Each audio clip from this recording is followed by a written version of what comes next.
Okay, mealtime.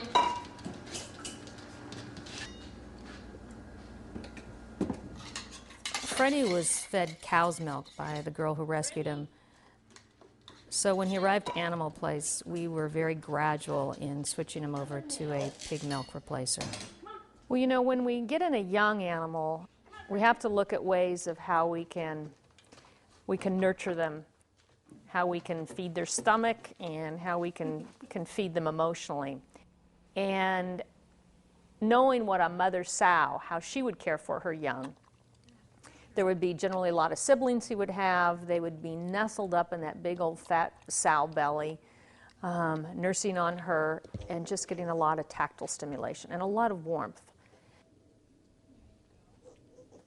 So I immediately went out and bought a baby sling that mothers use for their newborn infants and tucked Freddy inside that sling so that he could hear my heartbeat. He could hear me breathing. He would obviously have a lot of warmth, temperature warmth from my body. And just as my motion throughout the day, whether I'm preparing his meal, one of his mini meals that he would eat throughout the day, because we fed him about every hour and a half, or I'm working on my computer, that I was with him. And he seemed to gain a lot of comfort from that.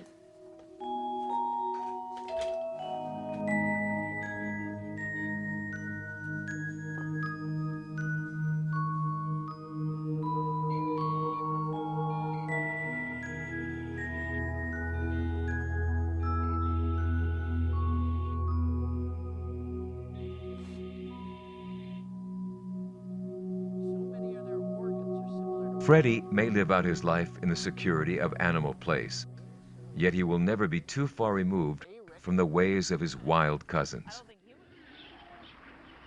Try as they may, those who today raise pigs in the confinement of commercial farms cannot remove through domestication the varying degrees of wildness that all pigs retain.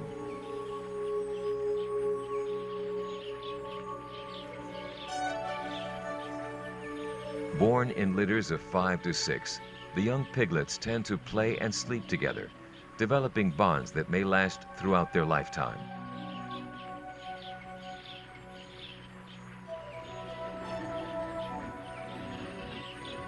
As they grow older and move more confidently throughout the herd, they learn the ways of wild pigs by watching the adults around them, especially their mother, who is never far away.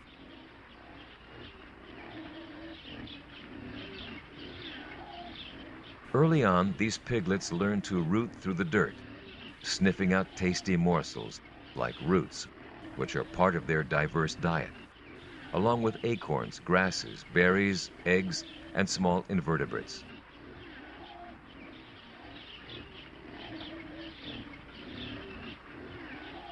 Pigs are emotionally sensitive animals and exhibit mood swings not unlike humans. When the kids get too frisky, Mother is not adverse to putting them in their place.